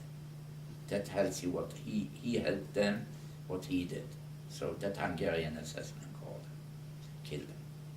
Well, finally, after 4 weeks walking, we came to Thüringen. This was where Buchenwald. So we walked up a hill, a steep hill toward Buchenwald. And he starts yelling that Lager, that he was number 2 in Buchenwald. Wait, how did you get to Buchenwald from New Dresden? All on foot. We On walked foot? on foot, sure. All on foot. We walked 6 weeks. All on foot. And then we slept on the snow. All on foot. And come up. Ride like soldiers. Walk like soldiers. He started beating. Walk like... He wanted to show off that his is like army people. To show off. When he came toward the gate, all the black Ulsters were waiting for us because they received so many transports came from all Germany. They came there. So they were all communists there, German prisoners. You would think you better than them. They threw him on the ground. They kicked him. He was bloody all over. I thought they killed him. And they took right away off the leather things, and his boots threw it away. He was lucky that he ran away inside, where they let him go, because otherwise we would have killed him. So one saw him 2 days later. He took off probably from a dead person something, a uniform, and he put on a prisoner's uniform. Meanwhile, the tailor, was friendly. He says, Morris, do you have something? I said, I have pictures. We are going to take a shower. You better give them away. I have someone I know, and he had a lot of diamonds. We give him for hiding, and then when we came back, we take back. So I listened like a goof, and he gave all the pictures away. We waited 6 hours. We didn't take a bath. We didn't take a shower. We didn't change clothes. I come back, the man was killed, and we lost everything. I couldn't have pictures, even the picture where they take us to assess, this will be the only picture, how the assess took me to work. Everything was lost. I was in Buchenwald laid on. I try, isn't any pictures left to here? No, they says maybe in Hamburg or somewhere. I thought the pictures are left there when I was in Buchenwald a couple of years. From the Red Cross they sent me there. So, anyway, we got the first soup there, and so we're from Bessarabia prison. Oh, tall guys, dark hair. They took away things. They start hosing them. This, it didn't help. At night, they took whoever has some bread to step them into kitchen to have the bread. And the third day, I went to see, smelled the high heaven. I went to see, there were mountains of dead people. Mountains. So I went there to see. On the top of one comes a German Jew, a young guy, my age. He was thrown out from Germany, was in my city. We played ping pong in the Maccabi games. Maccabia, not in the Maccabi games. He was in my camp. He had it good, like this he looked, because he walked on flowers. He was like a gardener for the SS around the barracks with flowers, nice. He had plenty of food. But on the Dead March, he didn't have no food. And they suffered the worst. That's why so many Hungarian people died on the Dead March. We were used to hunger. We could suffer. Right. They couldn't. That's why when you see there the list, all Hungarian Jews died, most Hungarian. And he did late with one eye open, one morning look. I says, the American army is here. You will live through. You will see. What can I tell him? And there I saw for the first time cannibalism. Those two of them, those tall guys from Bessarabia, with knives, they cut away people. They were still. What you doing? Don't you have anything, pity or nothing for people? What you doing? They didn't suffer. So they ran after me. I ran away. What can you do? Now, whenever I see from Saudi Arabia, somebody from Bessarabia, a Romanian, I hate them. I still hate them no matter what. I don't feel for them. what can you do? And that was at And then, Buchenwald? no, then they say, then what they said is, all the Jews out for transport. Because the Americans were already in Erfurt. We heard about it. So I didn't go. Transport after transport, Jews go out. I did. I saw somebody running in the middle of a wall. The wall were like space to get into the wall. I jumped behind him, stood there for an hour. Then other people. Suddenly I hear shots in the wall.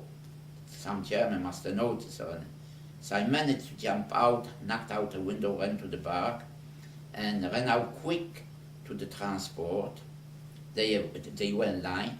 Nobody saw me. And we were the less transported. I would have remained in Buchenwald. I would have been free the next morning.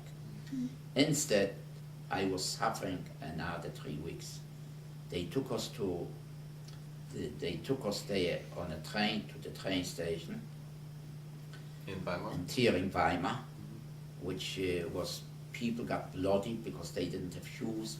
Glass was there all over from the bombing. Not a single house did have glass panes. Everything was on the street about a foot high. Then they took us on trains, about 100 people on open trains, cold as can be. It's still cold in April, very cold. And we didn't have even to lay down, we stood. But all night long we kept throwing out bodies.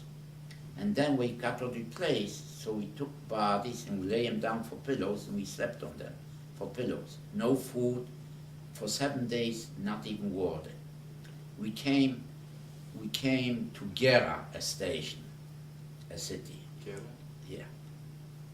Came to a station there, they gave us some soup. And I forget, I threw where I said, people don't eat this. Yeah, this is poison, it's all salt. You don't have water, throw it away. I grabbed from some I wanted and I threw it away. And lucky, it was poison in it. They wanted to poison everybody. Yes. But then we came to the next station, we saw where they put water in the locomotive. So one jumped out to get some water. So that in the station they gave a bucket with water and everybody sipped. You know, they gave something, a little spoon, something to sip water. This was the first water after 2 weeks. Yes. Then we came to another city. We stood there. Suddenly came 2 Russian planes and start with machine guns, the locomotives, not to the people. And you have about 7 different, you know, was big station. Here were prisoners, one. On the other side were other prisoners.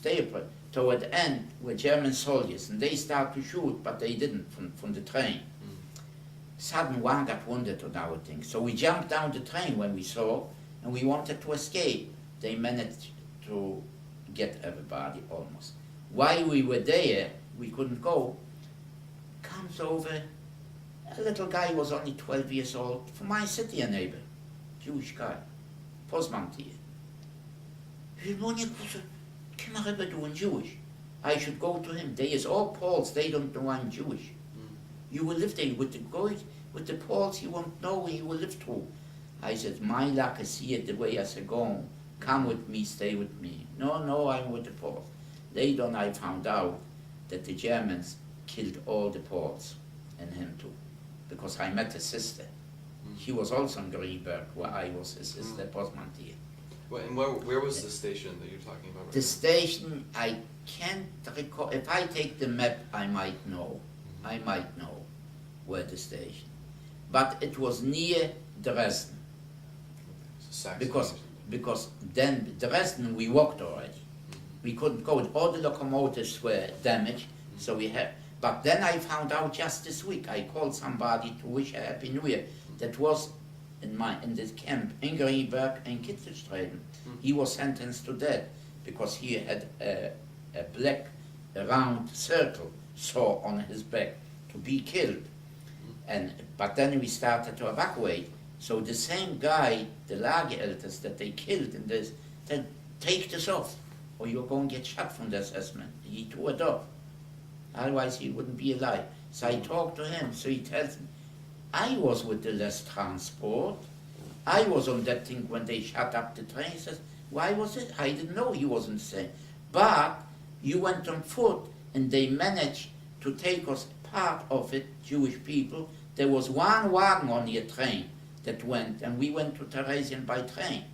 But they threw away a lot. They didn't let, it was mostly Hungarian, they didn't let any Polish guys there.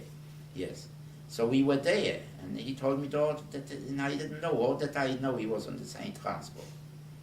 So we came to Theresian You went So- on foot to Dresden? on foot. Not all the way, but from there where the thing, on foot. And we went by Dresden, we saw everything burning at the time when After they the bombed. British So one, they right? did mine. We still haven't got that he takes revenge on them, that everything burns. But then we arrived in Theresian, they couldn't take us in because day after day all transports from all Germany arrived to Theresian. They wanted to gas us there, but it's a whole story how we got alive. So they gave us huts, by the way. We slept on the cobblestone on the front of the gate. I remember, not a gate, but a big, what you call, a tunnel like, a little tunnel. And they were Czech soldiers, we noticed. Czech soldiers, some SS too. And then the next morning, they took off everything, the clothing was full lice. They burned this, and people were sick on typhus. They had thousands and thousands of people. I met there two friends that they were with me in the same organization. One of them that I slept in their store, the son, yeah, was with me. But we separated somehow there. And I was in a room with 12 other guys. They gave us on the Hamburger Kaserne. And we were tired, hungry and this. And the Russian army, what happened? I don't know. I must have jumped out the window because people died there on typhus and this. And I must have jumped out the window. Why? Because I didn't know how long I lay there or something. I was in the field where I jumped down, and somebody wakes me.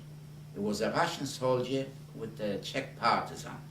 And while in sleep, while I was sleeping or something, I heard that song, like the Russian sang this song, da da da da da da da da da. And it's still I remembered I heard this in sleep. Yeah, whenever I heard this song, it reminds me I was asleep. They woke me up, gave me some water, put me back to the barrack there, very little food. And what happened, they tell the people to go for food, but I wouldn't touch it. It was food that the Russian army brought in their kitchen. They gave big hunks of meat in the soup with potato and sauerkraut and this. We didn't eat for 3 weeks. The stomach shrunk. Who could eat? People died like flies from the food. The American army, if they liberated someone, they didn't give no food. Till they got better, they gave them baby food. But there they thought they do you a favor. Till the doctors came, they didn't allow them no more. And what happened, that one guy, must have been a couple, was in my room, came back with a wagon, a big wagon with 2 horses, Belgian horses, those hefty ones. And the hefty guy, whoever could walk, helped him. Portuguese sardines, though big in the gold labels, with so much wine, cases and cases of wine, and probably the hundreds of thousands of mark. We didn't have toilet paper because people had diarrhea. So there was a hook, and we put the 100 marks, new 100 marks from the bank out for toilet paper, where we didn't have any other paper. Then, when I came out back to Germany, the money was good. I says, I could have thousands and thousands of marks. How can I go back there? They go, no, we thought it's after the war. Is it good? And we were happy that we can wipe our behinds with the German paper. This was a happiness, Took a revenge. And then that's what he ate, is the sardines and wine, that's all, and the sardines. So then the nurses came, we got to go see the doctor. So was they from the Red Cross doctors, they examined me, did you eat the stuff? No, I didn't eat from the ration, the food. You did good. How did you survive? I says, well, a guy came in, we have wine and sardines. I says, you're lucky. If you didn't have the wine, you wouldn't be here in the office. The sardines, the oil would kill you.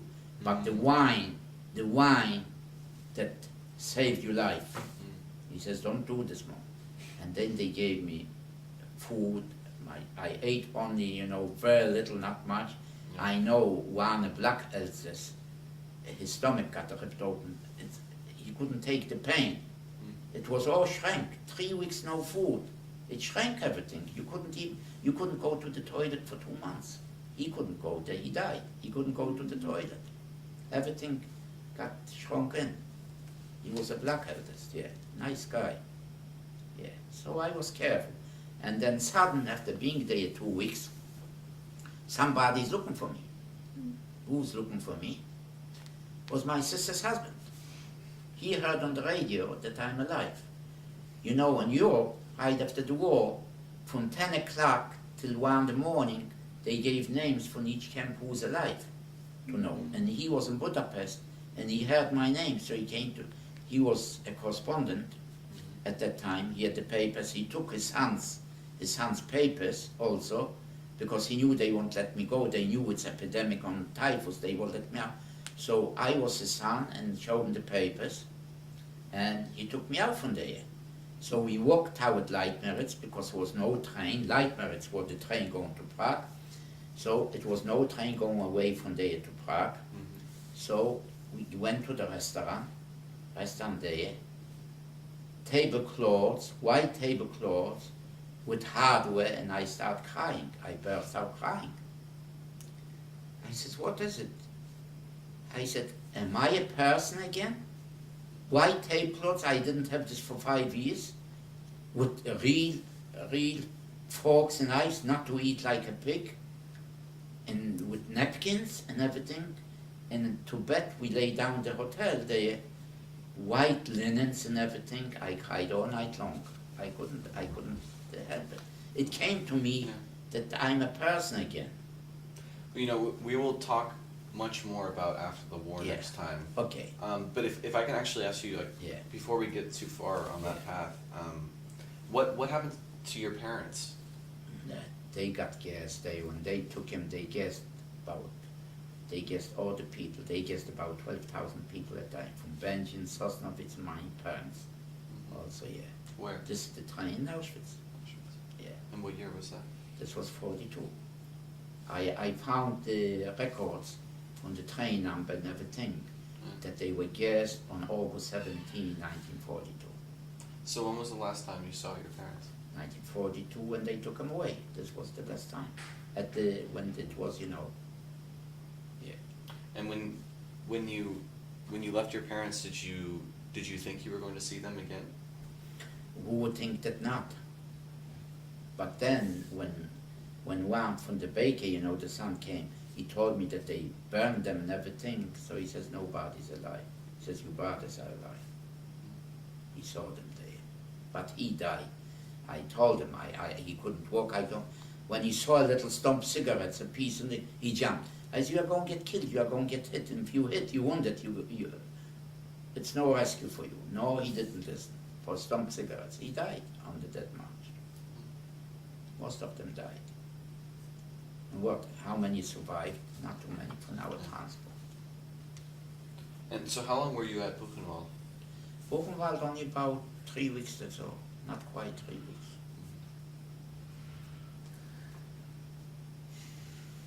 Just see if we have. Yeah. But this we can talk. We can talk. Did you remain religious at all when you were in the camps? Was there any way you could practice anything? Who would think? We said, where's God? We don't have a God. To take little babies and kill? What did they do? Okay, kill the ones that they send, but little kids or pregnant women that they weren't born yet. Let me tell you, I have my sister's husband in Israel.